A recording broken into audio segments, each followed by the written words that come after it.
नमस्कार, मी विशाल सांगोळकर. गुन्हेगारी विश्वातील घडामोडीवर टाकूयात एक नजर. नागपूर येथील जरीपटका पोलीस स्टेशन हे शहरातील गुन्हेगारीचे प्रमाण जास्त असलेले पोलीस स्टेशन. या पोलीस स्टेशनच्या हद्दीत मोठे क्षेत्र असल्यामुळे 1.5 वर्षापूर्वी कपिलनगर पोलीस स्टेशनची निर्मिती करण्यात आली. जरीपटका पोलीस स्टेशनचा भार कमी केला गेला. तसा जरीपटका म्हटलं तर दररोज पोलीस स्टेशनला कोणती ना कोणती मोठी घटना घडतेच असे म्हटले जाते. असाच एक गंभीर गुन्हा 22 सप्टेंबरला जरीपटका पोलीस स्टेशनच्या हद्दीत घडला होता. रतन बियरवार येथे 5 अल्पवयीन मुलांनी तलवार आणि धारदार शस्त्राच्या बळावर दारू आणि रोख रक्कम लुटून बार मालकाला जीवे मारण्याचा प्रयत्न केला होता. हा होता झालेला प्रकार. या प्रकरणात काही तासातच आरोपींना अटक करीत जरीपटका पोलिसांनी चक्क त्यांची अर्धनग्न धिंड काढून या परिसरात फिरवले होते. ज्या व्यक्तींनी हा प्रकार पाहिला त्या सर्वांनी झाला प्रकार सोशल मीडियावर व्हायरल सुद्धा केला. या कामगिरीसाठी जरीपटकाचे वरिष्ठ पोलीस निरीक्षक तिजारे साहेबांची पाठ थोपवली जावी असे त्यांना अपेक्षित होते. वा साहेब वा, काय मस्त काम केले. गुन्हेगारीला पकडून अटक आणि त्यांची धिंड पण मस्त. काहींनी तर महाराष्ट्र पोलीस जिंदाबादचे नारे पण लावले. परंतु कृषी समृद्धीने याबाबत घडलेल्या प्रकाराचा निषेध केला होता. यासाठी की पोलीस प्रशासनाने त्या अल्पवयीन आरोपींच्या मानवी अधिकाराचे भान राखला नव्हता. याचा अर्थ असा नाही की कृषी समृद्धी गुन्हेगारीला पाठिंबा देत आहे. म्हणणे मात्र एकच की प्रत्येक व्यक्तीने शासनाने मानवी हक्क जपायला पाहिजे. बार लुटणारी घटना ही गंभीर होती, पण पोलिसांनी अपराधीसोबत केलेली घटना ही अतिशय गंभीर आहे. या घटनेला घेऊन आम्ही बातमी लावली होती. याच बातमीची दखल घेत वरिष्ठ पोलीस अधिकाऱ्यांनी जरीपटका पोलिसांविरुद्ध गुन्हा नोंदवला आहे. या प्रकरणाबाबत फॉरेन्सिक एक्सपर्ट आणि समाजशास्त्रज्ञ ॲडव्होकेट सतीश उके यांनी या घटनेतील मुले ही अनुसूचित जातीची असल्याने त्या बाबतीत ठाणेदार आणि संबंधित यंत्रणांवर प्रश्नचिन्ह उभे केले आहे. पॉक्सो कायद्यानुसार संबंधित सर्व जबाबदारी यंत्रणा आणि ॲट्रॉसिटीज अंतर्गत गुन्हा दाखल करून CIDकडे प्रकरण वर्ग करण्याची मागणी त्यांनी गृहमंत्र्याकडे केली आहे. या बाबतीत सतीश उके यांनी दिलेली प्रतिक्रिया. नमस्कार, मी प्रकाश शुंकलवार. कृषी समृद्धी न्यूज चॅनलवर आपल्या सर्वांचं स्वागत. मानव अधिकार काय आहे, मानव अधिकाराची स्थिती सध्या नागपुरामध्ये काय आहे आणि नागपुरामध्ये सध्या मानव अधिकाराचे किती पालन केले जात आहे, या सर्व विषयावर आपण चर्चा करायसाठी आलो आहोत ॲडव्होकेट सतीश उके यांच्याकडे. त्यांचा अभ्यास आहे गुन्हेशास्त्र विभागात, न्यायशास्त्र विभागात, सोबतच ते समाजशास्त्र विभागामध्ये सुद्धा अतिशय चांगला अभ्यास करत आहेत. सर, आपलं स्वागत आहे आमच्या चॅनलवर. आता नुकतीच जरीपटका इथे एक घटना समोर आली होती, ज्याच्यामध्ये जे अल्पवयीन मुलं आहे त्यांची अर्धनग्न धिंड काढण्यात आली होती. तर हे जे मानव अधिकार आहे त्यामध्ये आपण हे कसं पाहता? जरीपटक्याची जी घटना आहे हा एक उदाहरण आहे. फक्त मानवाधिकार म्हणजे बेसिकली अनेक पद्धतीने मानवाधिकार असतो. सर्वात प्रथम मानवाधिकार हा UN युनायटेड नेशन्सनी 1947 साली अंमलात आणला. त्याचं आपला भारत देश स्वाक्षरी करता आहे. त्याच्यामध्ये अनेक अधिकार सामान्य नागरिकांना, जगभरातल्या सामान्य नागरिकांना त्याच्यामध्ये बहाल केलेले आहेत. आणि याच पद्धतीने आंतरराष्ट्रीय संघटनेनी, आंतरराष्ट्रीय परिषदेनी, UNनी लहान मुलांच्या बाबतीत अनेक कायदे बनवलेले आहेत. ते कायदे आपण जसे तसे ॲडॉप्ट केलेले आहेत. त्यांना आपण नवीन स्वरूप दिलेलं आहे आपल्या राज्यघटनेच्या माध्यमाने, आपल्या पार्लमेंटने. मानव अधिकारामध्ये ज्या गोष्टी आहेत त्याच्यामध्ये आपण जाणून घेण्याचे जे अधिकार आहेत, अनेक गोष्टी आपल्याला free trial, fair treatment from the state आणि अशाच प्रकारचे अनेक अधिकार आपल्याला दिलेले आहेत. लहान मुलांच्या बाबतीत जी घटना घडली आहे जरीपटक्यामध्ये, ही घटना लहान मुलं सोडा मोठ्या व्यक्तींच्या बाबतीत, प्रौढ व्यक्तींच्या बाबतीत सुद्धा अशी घटना करता येत नाही. अशी घटना पोलिसांना तरी खास करून घडवता येत नाही. कारण की right to live with dignity म्हणजे सन्मानाने जगणं हा प्रत्येकाचा अधिकार आहे. त्याच्यात असं नसतं की एखाद्या व्यक्तीवर आरोप असला किंवा एखादा व्यक्ती आरोपी असला किंवा एखादा इव्हन कोणाला शिक्षा झाली त्याला सुद्धा आपण अनडिग्निफाईड ट्रीटमेंट देऊ शकत नाही. जी घटना घडली अर्धनग्न धिंड काढण्याची, त्याच्यातले मुलं जे आहेत ते अल्पवयीन मुलं होते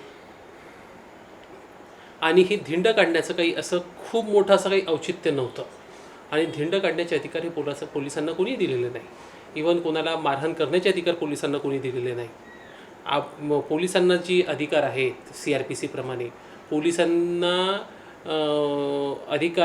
पोलिसांना जे अधिकार दिलेले आहेत त्या अधिकाराप्रमाणे पोलीस कोणाच्या विरुद्ध जर समजा फिर्याद असेल तर त्याला अटक करू शकतात, त्याच्याविरुद्ध तपास करू शकतात आणि त्याच्यामध्ये त्या व्यक्तीला त्याच्या स्वतःच्या विरोधामध्ये त्या आरोपीला पुरावा मागू शकत नाही आणि जे काही असेल ते पोलिसांनी दोषारोपपत्र न्यायालयात सादर करायला पाहिजे.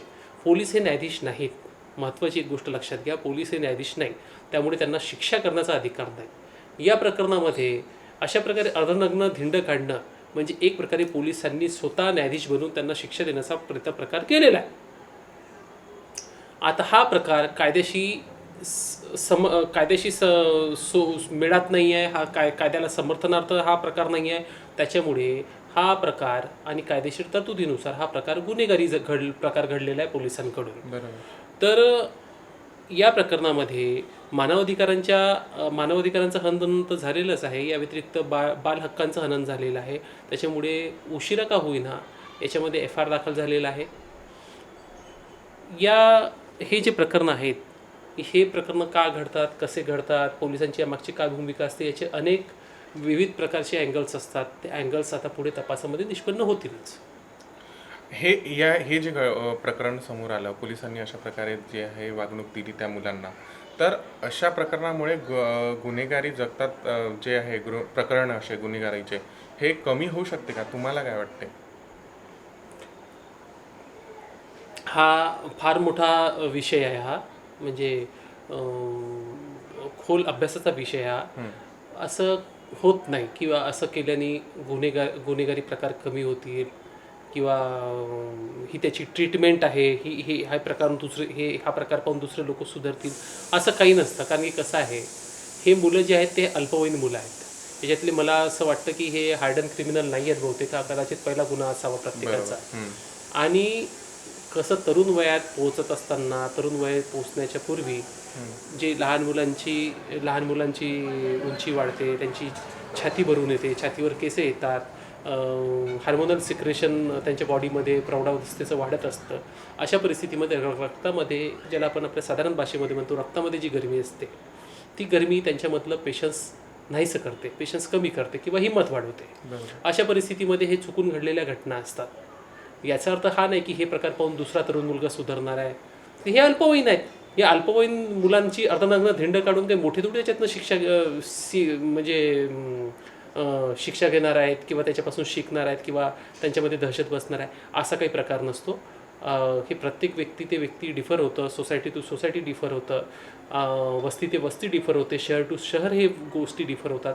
कोणी दहशत वगैरे असं काही होत नाही. ते हे जे घटना घडली आहे, या घटनेच्या माध्यमातून जे तिथले पोलीस अधिकारी होते ते समाजाला काय एक संदेश देण्याचा प्रयत्न करत असेल असं तुम्हाला वाटते? याच्यामध्ये समाजाचा संदेशाचा प्रश्न नाही आहे. समाजाला कशाचा संदेश द्यायचा आहे त्यांना? पोलिसांना समाजाला संदेश देण्याचा काही भाग नसतो. कारण की जे काम असतं त्यांच्याकडे एज्युकेट करायचं. कारण की प्रिव्हेन्शन ऑफ क्राईम तर ते करत नाही. ज्यांना CRPCमध्ये अधिकार असताना सुद्धा प्रिव्हेन्शन ऑफ क्राईम करत नाही.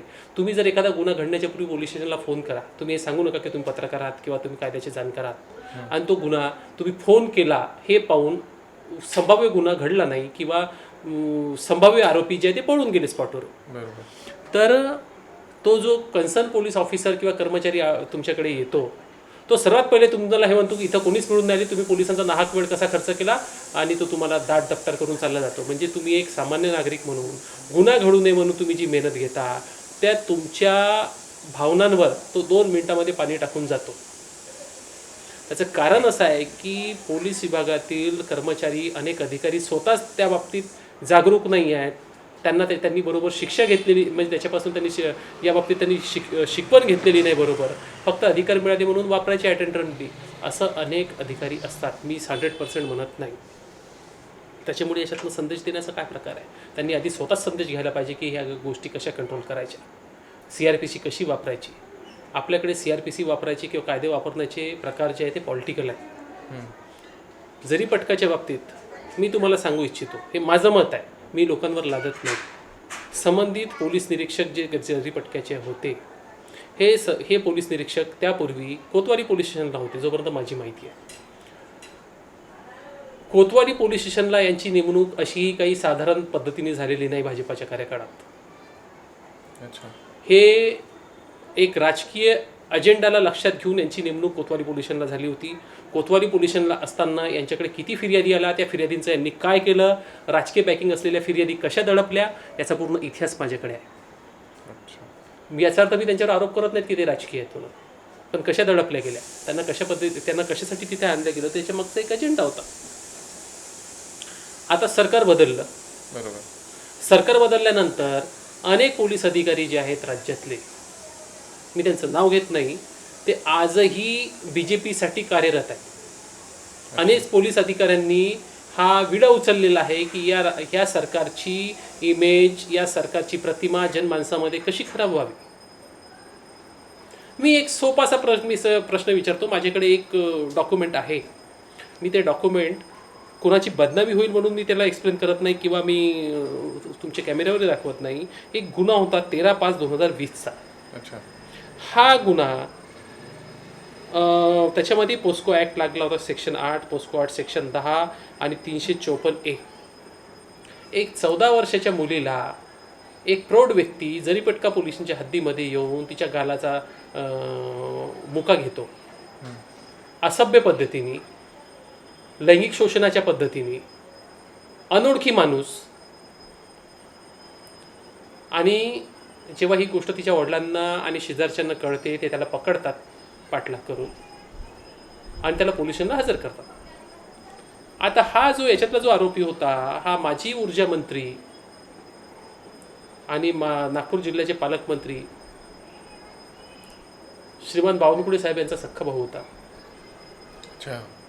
याला पोलीस स्टेशनला आणून अटक केली, त्याला चांगली डिग्निफाईड ट्रीटमेंट दिली. या लहान मुलांनी जो गुन्हा केला त्याच्यापेक्षा नॅचरली हा गुन्हा जास्त सिव्हिअर होता. त्याला डिग्निफाईड ट्रीटमेंट दिली. जर समाजाला इतकेच संदेश द्यायचा होता तर त्यावेळेस त्यांना संदेश देण्याची आठवण का नाही आली, त्याची त्यांनी धिंड काढण्याची हिंमत का नाही केली. मी हे म्हणत नाही की त्यांनी त्याची धिंड काढायला पाहिजे होती किंवा त्याला बेइज्जत करायला पाहिजे होतं, हे माझं म्हणणं नाही आहे. मग तुमचा हेतू हा केस टू केस कसा डिफर होतो. आणि जे प्रकार या सरकारच्या कार्यकाळामध्ये हे समोर आणू इच्छितात याच्यापेक्षा घृणित प्रकार गेल्या सरकारमध्ये, फडणवीस सरकारमध्ये झालेले आहेत. सोनेगावमध्ये सांगाडा प्रकरण, एका तरुण मुलीला तिच्यावरती तिचं लैंगिक शोषण करून तिचा खून केला आणि तिचा मृतदेह पोलिसांनी डिस्ट्रॉय केला. समाजसेवकांनी आवाज उचलल्यानंतर मुलीचा मृतदेह होता ही गोष्ट लपवण्यासाठी दुसरा मृतदेह पुरुषाचा अरेंज करून तिथे टाकला, त्याच्यावर कारवाई केली. एक प्रकरण. दुसरं प्रकरण आता तुम्हाला मी सांगितलेलं आहे हे बावनकुळे साहेबांचं. तिसरं प्रकरण, एक मुंबईची एक स्त्री आहे, तिचं नाव मी घेत नाही बदनामी होऊ नये म्हणून, तिला पुण्याला बोलवून देवेंद्र फडणवीस यांच्या मिसेस आणि देवेंद्र फडणवीसच्या सिरियलमध्ये काम देतो हे आम्ही दाखवून पुण्याच्या हॉटेलमध्ये तिच्यावरती बलात्कार करण्यात आला. यांचे निकटवर्तीय लोक त्याच्यामध्ये सामील होते आणि तिला त्या सिरियलमध्ये काम देण्याचं आम्हीच दिलं गेलो होतं पहिले आणि तिला शरीरसुखाची मागणी केली. ती नकार देताच तिच्यावर जबरदस्ती करून बलात्कार करण्यात आला. त्याच्यानंतर पुणे पोलिसांनी तिची अनेक म्हणजे दिवस तिची तक्रार घेतली नाही आणि हा गुन्हा कमकुवत करावा म्हणून नागपूरला बजाजनगर पोलीस स्टेशनच्या हद्दीमध्ये, जे देवेंद्र फडणवीसच्या हद्दीतलं पोलीस स्टेशन आहे, त्या पोलीस स्टेशनमध्ये यांच्या कार्यकाळातले जे लोक होते जुन्या सरकारच्या कार्यकाळात, त्यांनी त्या पोलीसच्या विरुद्ध 384 दाखल केला. तिचा कसलाही रोल नसताना तिला अकोला पोलिसांच्या मदतीने उचलून आणलं. तिच्या लहान मुलाला मारठोक केली, तिच्या आईला मारठोक केली, त्या पोरीला अनडिग्निफाईड ट्रीटमेंट दिली. तिला फक्त एका कपड्यावर आणलं, तिला इथं लॉकअपमध्ये ठेवलं, कपडे बदलवासाठी सुद्धा तिला दिली नाही. आणि आपल्या माहितीसाठी सांगतो मी, मला आता लेटेस्ट माहिती मिळालेली आहे की त्या स्त्रीला स्त्री भावनेतून आणि माणुसकीच्या भावनेतून, जे आपण मला मानवाधिकार बोललात ना, डिग्निटी बोललात, त्या भावनेतून एका लेडी कॉन्स्टेबलनी तिला कपडे ऑफर केले अच्छा. साहेबांनी परवानगी मागितली की साहेब हिला एकाच कपड्यावर आणलेला आहे, हिला असं 2-3 दिवस ठेवणं उचित नाही आहे एकाच कपड्यावर. हायजीनचा प्रश्न आहे, स्त्रियांचा वेगळा प्रश्न असतो पर्सनल. हिला मी दुसरे कपडे देऊ का माझ्या घरून आणून? म्हणून त्या लेडी कॉन्स्टेबलच्या विरुद्ध खोटा डिफॉल्ट रिपोर्ट तयार करून त्या PIनी वरिष्ठांकडे पाठवलं आणि त्या लेडी कॉन्स्टेबलची बदली करून घेतली बजाजनगर पोलीस स्टेशनमधून हेडक्वार्टरला. हे माणुसकी दाखवण्याचं, ह्युमन राईट प्रोटेक्ट करण्याचं हे फळ आहे. आधी पोलिसांनी स्वतः ह्या सर्व गोष्टीचा अभ्यास करून घेणं गरजेचं आहे. म्हणजे एकंदरीत जे चित्र तर आपल्यासमोर- एकंदरीत जे चित्र आहे, भाजपाचे लोक याच्यामध्ये अनेक अशा सिव्हिअर गुन्ह्यामध्ये अनेकदा अडकलेले आहेत. यांच्या कार्यकाळामध्ये अनेक घटना दाबल्या गेल्या. याचा अर्थ यांच्या कार्यकाळात घटना घडल्या अशा नाही आहे. जुन्या सरकारपेक्षा या सरकारच्या कार्यकाळामध्ये ह्या घटना अशा क्वचित होतात. यांचेच लोक घडवून आणत आहेत या सरकारची प्रतिमा मलिन करण्यासाठी, आणि याच्याकरता यांचे संबंधित पोलीस अधिकारी त्यांना मदत करतात या सरकारची प्रतिमा खराब दाखवण्यासाठी. आता त्यांच्या सरकारमध्ये पोलीस ऑफिसर्स झाले म्हणून का त्यांना हे सरकार फुकटचा पगार देऊ शकत नाही? त्यांना कुठे ना कुठे कर्तव्यावर तर ठेवावंच लागेल. परंतु ते आपलं कर्तव्य जे आहे या सरकारची प्रतिमा मलिन करण्याचं, त्याच्यामध्ये हे कर्म ते बरोबर करतायत. ते त्यांच्या छुप्या बॉसला अत्यंत इमानदार आहेत. या सरकारची प्रतिमा मलिन करण्याचं जे त्यांनी ठेका घेतलेला आहे तो ठेका एकदम चांगल्या पद्धतीने बजावत आहे. हे मी एकदम खेदाने कोणावरही आरोप न करता, कोणावरही पर्सनल एलिगेशन न करता मी आपल्याला सांगू इच्छितो. म्हणजे एकंदरीत जे चित्र आपल्यासमोर मांडलं जातं ते पडद्यामागे ते काहीतरी वेगळंच चित्र आहे असंच म्हणता येईल. बेसिकली तुमच्यासमोर भूमिका आहे. कोतवाली पोलीस स्टेशनमध्ये ह्या PI साहेबांचा तुम्ही रेकॉर्ड पहा, आणि इथे गेल्यानंतर रेकॉर्ड पहा. तुम्ही त्या सरकारच्या कार्यकाळामधला यांचा रेकॉर्ड पहा. त्या सरकारच्या कार्यकाळामध्ये त्यांनी हे कृत्य केलं काय कधी? या सरकारच्या कार्यकाळामध्ये कसं काय हे कृत्य केलं? या सरकारच्या कार्यकाळामध्ये असे कृत्य हेतुपुरस्सर रंगवले जातात. त्याला काही पोलीस ऑफिसर्स मदत करतात. अनेक ठिकाणी जे इथे इमानदार पोलीस ऑफिसर्स असले तिथे हे होत नाही, मग तिथं पोलिसांवरती आरोप होतो. मला एक सांगा, तुम्ही जेव्हा अर्धनग्न धिंड करण्यात आली ह्या लहान मुलांची, त्यावेळेस संस्कृतीचे संरक्षक कुठं गेले होते? एक विशिष्ट पार्टी, विशिष्ट संघटना, मी त्यांचं नाव घेत नाही, ते त्यावेळेस काय करत होते? ते त्यांनी तर सभ्यपणाचा ठेका घेतलेला आहे समाजात पिढी दर पिढी. ते काय करत होते या विषयामध्ये? जरीपटक्याच्या घटनेचा जर आपण विचार केला तर घटना घडून भरपूर दिवस झाले. बरं. घटना चुकीची आहे असं सुद्धा लक्षात आलं, मात्र पोलिसांवर कारवाई करण्यासाठी खूप वेळ लागला. तर या घटनेमध्ये म्हणजे अशा ज्या घटना आहे याच्यामध्ये कायदा काय म्हणतो आणि पोक्सो कायद्याअंतर्गत काही विशेष तरतुदी आहेत का याबद्दल? साहेब, सर्वात पहिली गोष्ट अशी आहे की या सरकारच्या काळामध्ये उशीर का झाला, उशीर का असो ना, परंतु कारवाई केल्या गेली. हे जर त्यांचा कार्यकाळ असता आणि हेच PI महोदय असते तर कसलीही कारवाई झाली नसती. मी तुम्हाला हे लेखी लिहून सांगतो. आणि त्या सरकारच्या कार्यकाळामध्ये कदाचित ह्या PI साहेबांनी हे कृत्य केलं नसतं, त्यांच्या लोकांनी हे कृत्य केलं नसतं.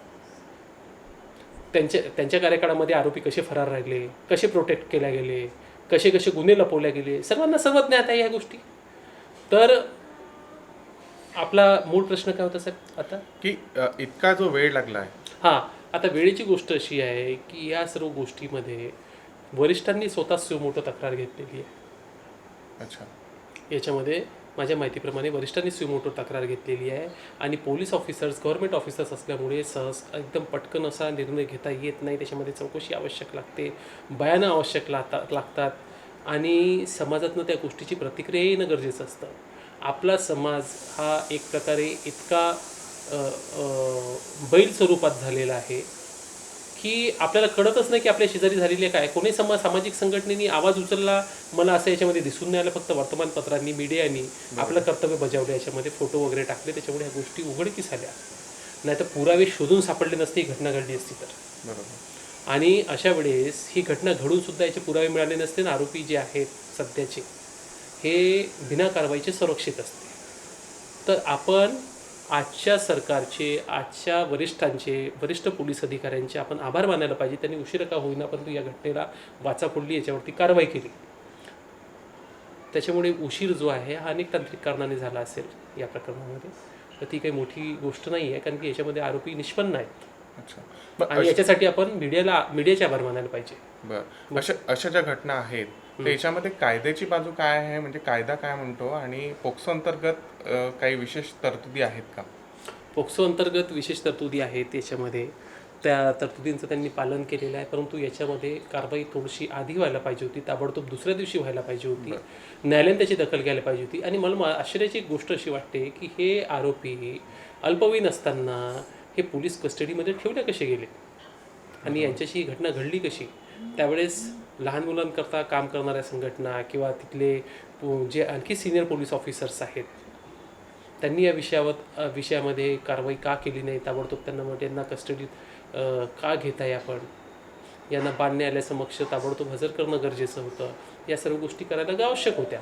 यांच्या पालकांना बोलावणं आणि त्यांच्यासाठी आणखी काही विशेष तरतुदी आहे. जर त्यांचे पालक यायला उशीर होत असेल तर आणखी दुसऱ्या ज्या तरतुदी आहे त्याचं पालन करणं गरजेचं होतं. याच्यामध्ये मला असं वाटतं की पोलिसांचा अरेरावीपणा याच्यामध्ये भरपूर आहे. पोलिसांची जी पोलीसगिरी जी त्यांच्या अंगात भरलेली असते कधी कधी की आम्ही काही करू, आम्हाला म्हणणारं कोणी नाही, हे याच्यामध्ये आलेलं आहे. आणि याच्या मगाशी जो मी तुम्हाला बॅकग्राऊंड सांगितला हो, तो याच्या मागचा बॅकग्राऊंड नक्कीच आहे असेल या प्रकरणामध्ये, तपासामध्ये उघड होईलच ते. म्हणजे छुप्या स्वरूपामध्ये कोणीतरी यांना संरक्षण देत आहे असं एकंदरीत हो चित्र आहे. हो हो नक्कीच.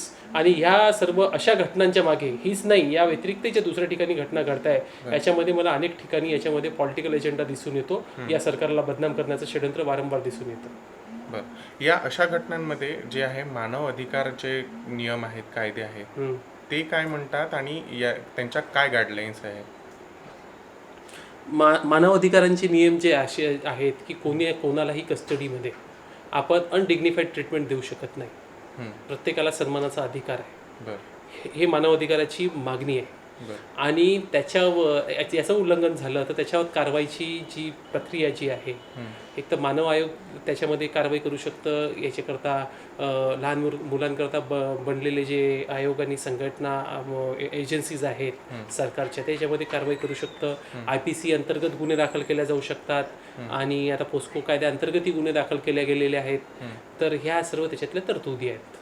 बरं, आता जे हे प्रकरण आहे याच्यामध्ये पोलीसवाल्यांना सस्पेंड केलं आहे, तर हे जे पोक्सो अंतर्गत हे प्रकरण येतं, तर त्या अंतर्गत यांच्यावर कुठल्या कारवाई होऊ शकते आणि आता यांना बेल होऊ शकते का? बेल हा जो आहे हा मान्य न्यायालयाचं डिस्क्रेशन आहे.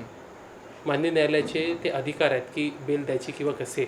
या बाबतीत तर पोलीस किंवा कोणी याबाबत ठामपणे सांगू शकणार नाही की बा बेल द्यायलाच पाहिजे किंवा नाकारायला पाहिजे.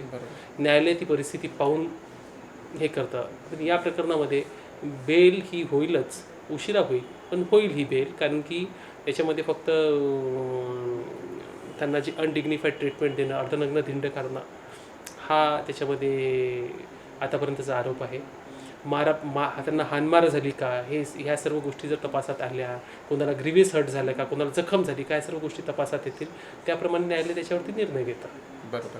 आपण आता ह्या विषयात आपण लक्षात आलाच असेल आपल्या प्रेक्षकांचा, पण आपण इतरही जेव्हा पाहतो की पोलीस स्टेशनमध्ये जेव्हा एखादी व्यक्तीला अटक करून नेल्या जाते, तर मानव अधिकारांच्या काय गाईडलाईन्स आहेत त्याच्याबद्दल आणि त्यांचे जे व्यक्ती आहे त्यांचे अधिकार काय असतात? सर्वात पहिले तर जेव्हा कोणी व्यक्तीला ताब्यात घेतल्यानंतर त्याच्या घरच्या किंवा त्याच्या बाबतीत चांगला विचार करणाऱ्या व्यक्तीला कळवायचं असतं. अच्छा. त्याला 24 तासाच्या आतमध्ये, अटक केल्यापासून 24 तासाच्या आतमध्ये न्यायालयासमक्ष हजर करावं लागतं. याच्यात हे जुवेनाईल होते ते यांना बाल न्यायालयासमक्ष हजर करणं गरजेचं होतं. परंतु अनेकदा पोलीस ऑफिसर्स काय करतात, आरोपींना बोगसमध्ये म्हणजे खोट्या पद्धतीने फक्त पोलीस कस्टडीत ठेवतात, त्यांना अटक दाखवत नाहीत, जेणेकरून आरोपीला मानसिक त्रास व्हावा, त्याला शारीरिक त्रास व्हावा, हा त्याच्या मागचा हेतू असतो. मी सर्व पोलीस अधिकाऱ्यांच्या बाबतीत हे बोलत नाही. काही पोलीस अधिकारी असे करतात, काही पोलीस अधिकारी सुपाऱ्या घेऊन गुन्हे दाखल करतात आरोपीच्या विरुद्ध, कोणाच्या विरुद्ध, त्यांना कोणाला काही द्वेषभावना असेल त्याच्याकडनं पैसे घेऊन किंवा राजकीय नेत्याच्या सांगण्यावरून गुन्हे दाखल करून कोणाला त्रास दिला जातो. तर अशा परिस्थितीमध्ये सुद्धा असे मानव अधिकाराचं उल्लंघन वारंवार होतं. तर मानव अधिकाराच्या ह्या ज्या गाईडलाईन्स आहेत की आरोपीला अटक केल्यानंतर 24 तासात न्यायालयासमक्ष हजर करायचं, त्याची वैद्यकीय तपासणीही ताबडतोब करून घ्यायची, त्याच्या खाण्यापिण्याकडे लक्ष द्यायचं जेणेकरून त्याची तब्येत खराब होऊ नये, त्याला पोलीस कस्टडीमध्ये त्याचा जीव सुरक्षित राहावा, त्याला मारहाण होऊ नये, त्याला लवकरात लवकर वकिलाचा सल्ला मिळावा, त्याच्या लहान मुलं असेल तर त्याच्या घरच्यांना ताबडतोब त्याच्या आईवडिलांना कळवणं गरजेचं आहे.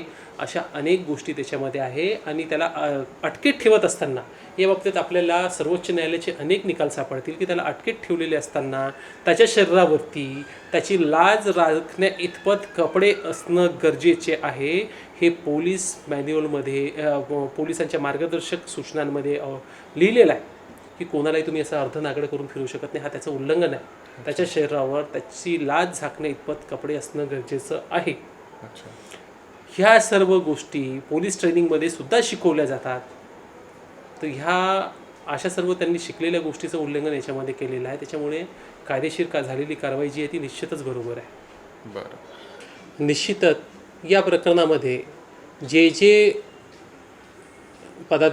जे अधिकारी कर्तव्यांनी बांधील आहेत लहान मुलांच्या अधिकाराविषयी, तो मग चाइल्ड प्रोटेक्शन ऑफिसर असो, समिती असो, जो याच्याकरता कर्तव्यांनी बांधील आहे, जो या कामाकरता शासनाचा पगार घेतो, अशा व्यक्तींनी इतके दिवस अशा अधिकाऱ्यांनी इतके दिवस या प्रकरणामध्ये लक्ष घातलं नाही तर का घातलं नाही आणि ते या कर्तव्यामध्ये दक्ष नव्हते का, या सर्व बाबत या विभागांनी संबंधित विभागांनी अशा अधिकाऱ्यांची चौकशी करणं गरजेचं आहे.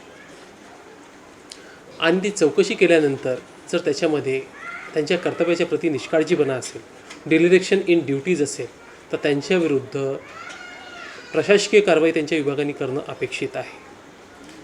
आणि जर त्यांना हे माहीत झालं होतं, त्यांनी माहिती होती आणि ते तरी जाणीवपूर्वक शांत बसले, तर अशा परिस्थितीमध्ये त्यांनी हा गुन्हा घडण्यामध्ये आणि याच्यामध्ये आरोपींना वाचवण्याच्या दृष्टीने, आरोपी म्हणजे ज्यांनी हे मानवाधिकारांचं आणि बालहक्कांचं उल्लंघन केलं, त्या आरोपींना वाचवण्याच्या दृष्टीने जर ते चूक राहिले असतील किंवा त्यांनी ही माहिती लपवली असेल, हे जर समजा सिद्ध झालं तर त्यांच्याविरुद्ध फौजदारी कारवाईसुद्धा होणे अपेक्षित आहे कायद्याप्रमाणे. आणि भारतीय दंडसंहितेचे कलम 176 याप्रमाणे ज्या व्यक्तीला कोणत्याही अपराधाच्या विषयी माहिती झाली, त्या व्यक्तीने ती माहिती पोलीस यंत्रणेला रिपोर्ट कळविणं गरजेचं आहे. हे साधारण नागरिकाला सुद्धा लागू आहे. हे तर अधिकारी कर्तव्याने बांधील आहेत. अशा परिस्थितीमध्ये कर्तव्याने बांधील असलेल्या अशा व्यक्तींनी हे काम जर हेतुपुरस्सर केलं असेल आणि आरोपींना मदत केली असेल, तर हे सुद्धा त्या पोस्कोच्या गुन्ह्यामध्ये सहारोपी होणे यांनी अपेक्षित आहे, यांना करणे अपेक्षित आहे. आणि त्यांच्या संबंधित विभागाने यांच्याविरुद्ध प्रशासकीय कारवाई करणं सुद्धा अपेक्षित आहे. या प्रकरणामध्ये वरिष्ठ पोलीस अधिकाऱ्यांनी माननीय पोलीस आयुक्त यांच्याकडे रिपोर्ट पाठवला होता का ताबडतोब दुसऱ्या दिवशी, तिसऱ्या दिवशी, या बाबतीची मला कल्पना नाही. परंतु जर समजा वरिष्ठ पोलीस अधिकाऱ्यांनी या बाबतीत रिपोर्ट पाठवला नसेल लवकरात लवकर दुसऱ्या दिवशी किंवा तिसऱ्या दिवशी, अशा अधिकाऱ्यांची सुद्धा चौकशी होणं गरजेचं आहे. आणि त्यांनी रिपोर्ट का पाठवला नाही, ह्या आरोपींना वाचवण्याच्या मागे त्यांचा काही हेतू होता का, ह्या आरोपी पोलीस ऑफिसर्सला जे याच्यामध्ये इन्व्हॉल्ड आहे, हे जर सिद्ध झाल्यास त्यांनासुद्धा याच्यामध्ये माझ्या मते आरोपी करण्यास आणि त्यांच्याविरुद्ध प्रशासकीय कारवाई करण्यास, विभागीय कारवाई करण्यास अडचण नसावी, हे मला अपेक्षित आहे. या बाबतीत असं आहे की कोणत्याही व्यक्तीला अटक केल्यानंतर त्याचे डिटेल्स घेतल्या जातात अटक फॉर्मवरती नोंदवण्याकरता. त्याच्यामध्ये त्याचा जात हा कॉलम असतो. आणि यांना ताब्यात घेतल्यानंतर दुसऱ्या दिवशी यांची धिंड काढल्या गेली. म्हणजे ज्यांनी कोणी यांना अटक केली त्यांना ह्या मुलांची जात माहिती असणं गरजेचंच आहे आणि जात माहिती होतीच होती. अशा परिस्थितीमध्ये हा याच्यातील ह्या मुलांमधील अल्पवयीन मुलांमधील एक व्यक्ती जरी अनुसूचित जमातीचा असला तर निश्चितच त्याची जात त्या संबंधित पोलीस अधिकाऱ्यांना माहीत असणं, नक्कीच माहीत असणं हे असायलाच पाहिजे. तर अशा परिस्थितीमध्ये त्यानंतरसुद्धा हा गुन्हा घडला. मला असं वाटतं की वस्तीची जी प्रतिमा आहे, ज्या वस्तीत ही घटना घडली त्या वस्तीतल्या रहिवाशांची जी प्रतिमा आणि त्याची जात, ही गोष्ट लक्षात ठेवून हे कृत्य केल्या गेलेलं आहे पोलीस अधिकाऱ्यांकडून. एक विशिष्ट समाजातील नागरिकांना किंवा त्या लहान अल्पवयीन मुलाला लक्षात ठेवून हे सर्व प्रकार केला गेलेला आहे. आणि मला तो फिर्यादी कोण आहे, ज्याचा बार तुटला फुटला, मला या बाबतीत काही कल्पना नाही. पण मी 200% सांगतो, याच्यामध्ये अशीही शक्यता नाकारता येत नाही की हा जो बार मालक आहे, हा बार मालक नक्कीच तिथे पोलीस स्टेशनमध्ये सेवाभाव पोचवणारा असावा आणि म्हणून त्याचं नुकसान झालं म्हणून अशा प्रकारचा वचपा, विशिष्ट समाजाच्या लोकांनी हे कृत्य केलं म्हणून त्याच्यात दुप्पट राग याच्यामधनं व्यक्त झालेला असू शकतो, ही शक्यता नाकारता येत नाही. ह्या गोष्टीसुद्धा तपासामध्ये तपासल्या जाणं अत्यंत गरजेचं आहे आणि ह्या गोष्टी जर सिद्ध झाल्या असतील तर ही बाब अत्यंत निंदनीय आहे. आणि ज्या पद्धतीने मी आपल्याला सांगितलं, यातील पोलीस अधिकाऱ्यांचा जुनी पार्श्वभूमी आणि हे असे का वागले, हे जुन्या पार्श्वभूमीच्या याच्यावरती प्रभाव होता, ही गोष्ट मी नक्की सांगू शकतो आणि हे तपासामध्ये उघड येईल. तपासामध्ये उघड झाल्यानंतर नक्कीच प्रत्येकजण सांगू शकेल. राज्याचे गृहमंत्री या घटनेबाबत नक्कीच योग्य भूमिका घेतील, मी अशी अपेक्षा व्यक्त करतो. मी स्वतः गृहमंत्री महोदयांना या विषयात मी भेटून विनंती करेल, त्यांना निवेदन देईल. नागपूरला आल्यानंतर मी त्यांना नक्कीच या विषयात भेटेल आणि आमची या महाराष्ट्राचे जे गृहमंत्री आहेत हे अतिसंवेदनशील गृहमंत्री आहेत. त्याच्यामुळे ते या प्रकरणास संपूर्ण न्याय मिळावा याकरता 200% ते मदत करतील अशी आम्हाला अपेक्षा आहे. या प्रकरणामध्ये जरीपटका पोलीस नेते जे दुर्दैवी प्रकार जो घडलेला आहे, यामध्ये पीडित अल्पवयीन मुले जी आहेत ती जर समजा अनुसूचित जमातीची असतील तर या प्रकरणामध्ये अनुसूचित जाती जनजमाती अत्याचार कायदा या अंतर्गत कारवाई व्हायलाच पाहिजे. कारण की जेव्हा कधी कोणीही व्यक्तीला पोलीस ताब्यात घेतात, त्याचा अरेस्ट फॉर्म भरतात किंवा त्याची माहिती गोळा करतात, तर त्याच्यामध्ये त्यांची जात त्यांना माहीत पडते. मला असं वाटतं की या प्रकरणामध्ये त्या स्पेसिफिक व्यक्तीच्या वस्तीतली लोक या समाजाचे आहे असं लक्षात घेता आणि तो बार कोणीतरी मजबूत किंवा उच्चवर्णीय व्यक्तीचा असण्याची शक्यता नाकारता येत नाही. तर अशा परिस्थितीमध्ये हा प्रकार द्वेषभावनेतून घडला असण्याची ही शक्यता नाकारता येत नाही. याच्यामध्ये जातीचा प्रश्न आम्ही जातपात मानतो असा हा बिलकुल नाही, परंतु या भावनेतनं ही जर प्रकार केला गेलेला आहे त्याच्यामध्ये ॲट्रॉसिटीज ॲक्ट अंतर्गत कारवाई होणं गरजेचं आहे. आणि याबाबत मी माननीय गृहमंत्री यांना लगेच थोड्या वेळात लिहिणार आहे आणि ही मागणी करणार आहे. आणि ह्याप्रमाणे हा गुन्हा शहर पोलीस याच्यानंतर हाताळू शकत नाही. शासनाचं परिपत्रक आहे, जर पोलीस ऑफिसरच्या विरुद्ध जर ॲट्रॉसिटीची कारवाई झाली तर हे प्रकरण राज्य गुन्हे अन्वेषण विभाग म्हणजे CID स्टेट CIDकडे हे प्रकरण वर्ग होणे अपेक्षित आहे. तर ह्या प्रकरणामध्ये हा तपास स्टेट CIDला देण्यात यावा. याच्यामध्ये अनुसूचित जाती जनजमाती अत्याचार कायद्याअंतर्गत कारवाई करण्यात यावी. याबाबत मी लवकरच माननीय गृहमंत्री यांना लिहितोय आणि विनंती करतोय. आपण जे पाहतो की एखादी स्त्री असेल तर स्त्रियांच्या बाबतीत जर आपण बघितलं तर अनेकदा असं होतं की महिला कॉन्स्टेबल नेणं असं गरजेचं असतं, तर अनेक पोलीस अधिकारी हे पाळत नाही हे नियम. तर कायदा याच्यामध्ये काय म्हणतो की एखाद्या महिलेला अरेस्ट करायचं असेल तर त्याबद्दल काय नियम आहे? एखाद्या महिलेला अरेस्ट करायचं असेल किंवा तिला पोलीस स्टेशनमध्ये बोलवायचं तर सर्वात पहिले तर तिला सूर्यास्तानंतर आणि सूर्योदयाच्या पूर्वी या मधल्या काळामध्ये आपण म्हणजे पोलीस ऑफिसर कोणी स्त्रीला बोलवू शकत नाही. पहिली गोष्ट, ऑफेन्स सिरियस नसेल तर तिला पोलीस स्टेशनला बोलवायची गरज नाही.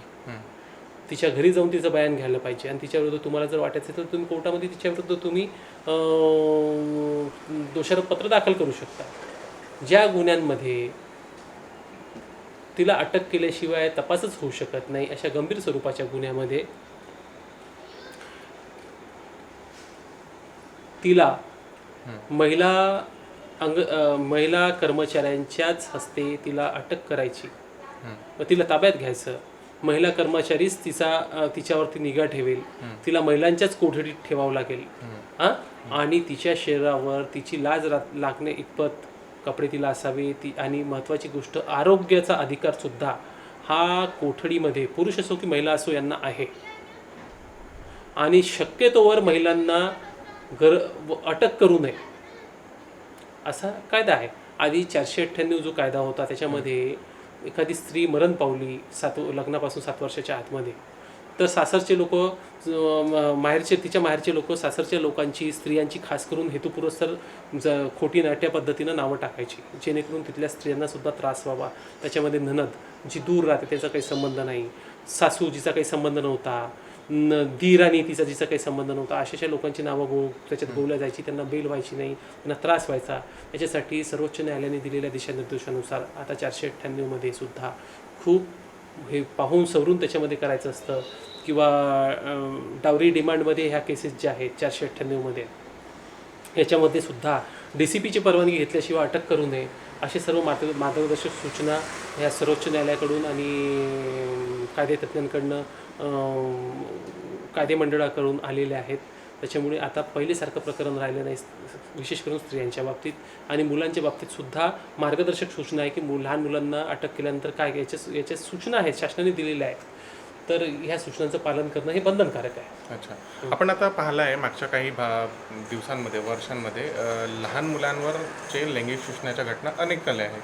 तर याच्यामध्ये शासनाने त्यानंतर जो आहे पोक्सो कायदा आणला आहे. तर पोक्सो कायद्याअंतर्गत लहान मुलांच्या लैंगिक शोषणाचे जे प्रकार आहे त्याच्यामध्ये काय काय अधिकार आहे त्यांना आणि नियम काय म्हणतात पोक्सोचे?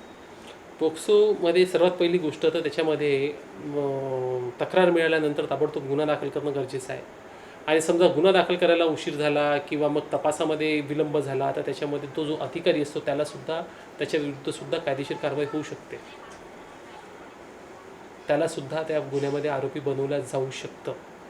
ह्या तरतुदी त्याच्यामध्ये आहे, जेणेकरून पोलीस अधिकाऱ्यांनी ह्या बाबतीत कारवाई करण्यासाठी किंवा त्याची दखल घेण्यासाठी विलंब करू नये किंवा हेडसाड करू नये किंवा आरोपीला कसल्याही प्रकारे मदत करण्याचा प्रयत्न करू नये. याच्यासाठी या तरतुदी आपल्या कायदेमंडळाने केलेल्या आहेत. त्याच्यामुळे कायदा जो आहे तो आता अधिक सिव्हिअर झालेला आहे. परंतु आता हे पोक्सोच्या घटना घडण्याचे प्रकार जे आहे हे आधी घडत होते पोक्सोच्या घटना, परंतु तेव्हा कायदा नसल्यामुळे त्या अंतर्गत कारवाई होत नव्हती. याच्यापूर्वी एक कायदा होता child care and protection act 2000, त्याच्यामध्ये सुद्धा होत्या. बरं, असंही नाही की याच्यात पोस्को हा फक्त दुसऱ्या व्यक्तीवर लागू शकतो. Child care and protection act किंवा पोस्को हा त्याच्या पालकांवर सुद्धा लागू शकतो, अज्ञान मुलाच्या पालकांवर सुद्धा लावू शकतो जर त्यांनी ते कृत्य केलं तर. बेसिकली हा लहान मुलांचे लैंगिक शोषणापासून किंवा त्यांच्या होणाऱ्या शोषणापासून त्यांना वाचविणारा हा कायदा आहे. तर याच्यामध्ये सर्व प्रकारच्या कारवाई करण्याची तरतूद त्याच्यामध्ये आहे आणि हा या आधुनिक काळातला कायदा आहे. त्याच्यामुळे त्याच्यामध्ये कमतरता नाहीत त्या कायद्यामध्ये. लोकांना आपले मानवी अधिकारांबद्दल खूप म्हणजे तेवढी जनजागृती नाही आहे. तर लोकांना आपण काय संदेश द्याल की आपल्या अधिकारांचं रक्षण? आणि मी सर्वात पहिले आपण आधीचा जो प्रश्न होता त्याच्यामध्ये मी आणखी काही ॲड करू इच्छितो. बरं. अनेकदा असंही होतं की समजा घरमालक किरायदाराचे भांडणं आहेत. बरं. हां, की अशा भांडणात सुद्धा अनेकदा पोक्सो कायद्याचा दुरुपयोग केला जातो. असं प्रत्येक कायद्याची सदुपयोग आणि दुरुपयोग अशात अनेक गोष्टी आहेत. बरोबर.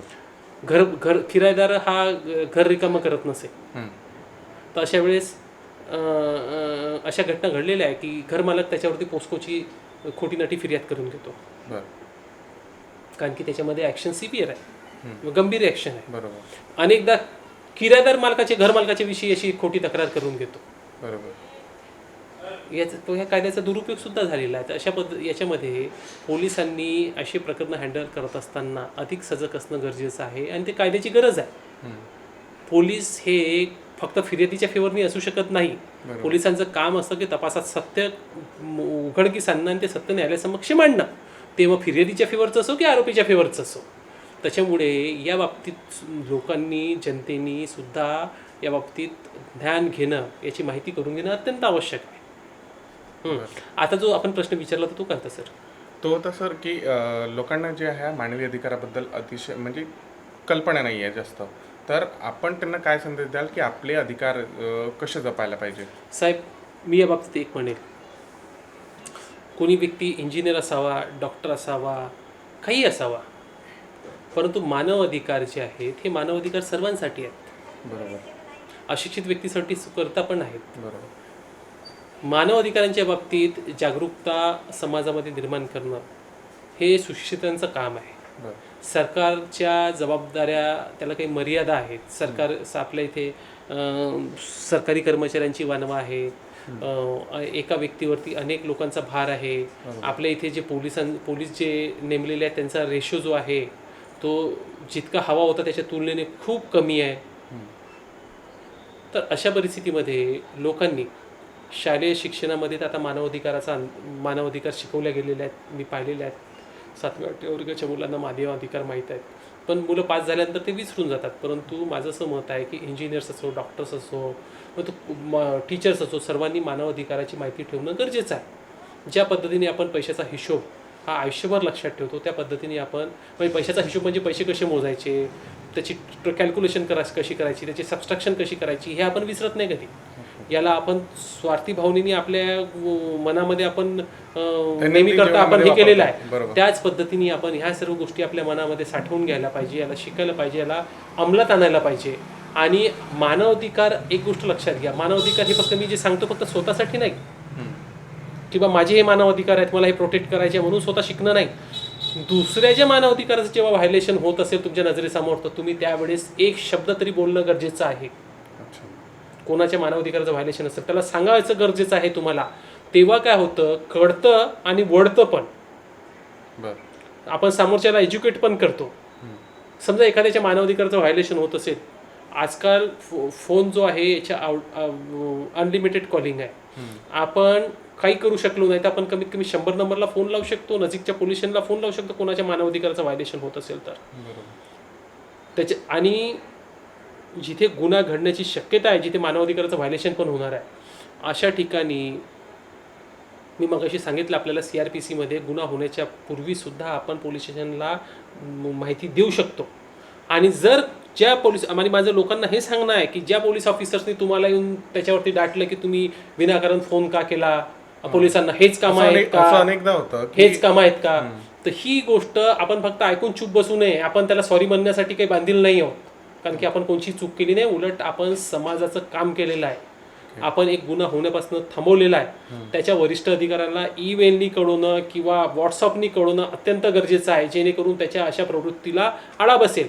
लोकांनी जर ही प्रवृत्ती ठेवली असती आणि म्हणजे लोकांनी ही जर सवय ठेवली असती, मानवाधिकाराच्या बाबतीत सजग राहिले असते, तर अशा घटना समाजामध्ये घडल्या नसत्या जशी जरीपटका पोलीस स्टेशनला घडलेली आहे. याच्यासाठी मी म्हणतो की जेवढे ते पोलीस ऑफिसर्स जबाबदार आहेत, ते पोलीस कर्मचारी जबाबदार आहेत, त्याच्यापेक्षा जास्त जबाबदार समाज आहे. कारण की आपण स्वतः डोळे मिटून बसलेलो आहोत म्हणून कोणाचं फावतं, म्हणून कोणी असं करतं. तुम्ही महाराष्ट्र स्टेटच्या कम्पेअरमध्ये जर आपण समजा दुसऱ्या स्टेट म्हणजे जे आपल्यापेक्षा जास्त प्रगत स्टेट आहे अशा स्टेटमध्ये जर तुम्ही गेलात, तुम्ही जर केरळ राज्यामध्ये गेला, तिथं सुशिक्षित लोकांचं प्रमाण अत्याधिक आहे. तिथे मानव अधिकारांची कल्पना प्रत्येकाला आहे. तिथे लोकांच्या तोंडातनं शिवाय तुम्हाला दिसणार नाही. ते सुशिक्षित असो किंवा नसो, हे लोक एकमेकांपासून शिकलेले आहे. तिथे दुसऱ्याच्या राईटसाठी सुद्धा आवाज उचलण्याची पद्धत आहे. तो तर तिथे लोक विसरत नाही. तिथे लोक तुम्हाला दारूच्या दुकानासमोर 1 किलोमीटरची जरी लाईन दिसली, रांग दिसली, तरी कोणी आपला नंबर सोडून आउट ऑफ टर्न समोर येत नाही. तुम्हाला शिव्या ऐकायला मिळणार नाही. ह्या गोष्टी समाज घडवतो. हे आपल्याला पोलिसांकडनं अपेक्षा करून त्याची चुकीचं आहे, कारण की ते आपल्याला शिकवायला थोडी बसलेले आहे, ते आपले टीचर थोडी आहेत. हे समाजाने स्वतः एकमेकाला एका व्यक्तीने एका नागरिकांनी दुसऱ्याला आपल्या आचरणातनं आपल्या याच्यातनं कन्व्हे करणं, त्यांना एज्युकेट करणं किंवा त्याला मेसेज देणं गरजेचं आहे. आपण ते काम करत नाही. आपण अधिक अंतर्मुखी झालेलो आहोत. आपण आपल्या मोबाईलवर असतो, व्हॉट्सअपवर असतो, मला दुसऱ्याशी काय घेणं देणं आहे, ह्या अशा गोष्टी आपण आपल्या डोक्यात भरलेल्या असल्यामुळे समाजाची अशी स्थिती झालेली आहे. ही जी पोलीस जे वागले त्या लहान मुलांची, ते उद्या कोणाशी वागू शकतात. बरोबर. पण जर समाज अशा पद्धतीने जागृत झाला तर पोलिसांची हिंमत होणार नाही. बरं, त्यांच्यावरचंही लोड कमी होईल, कारण की समाज अधिक सुसभ्य आणि सुसंस्कृत बनेल.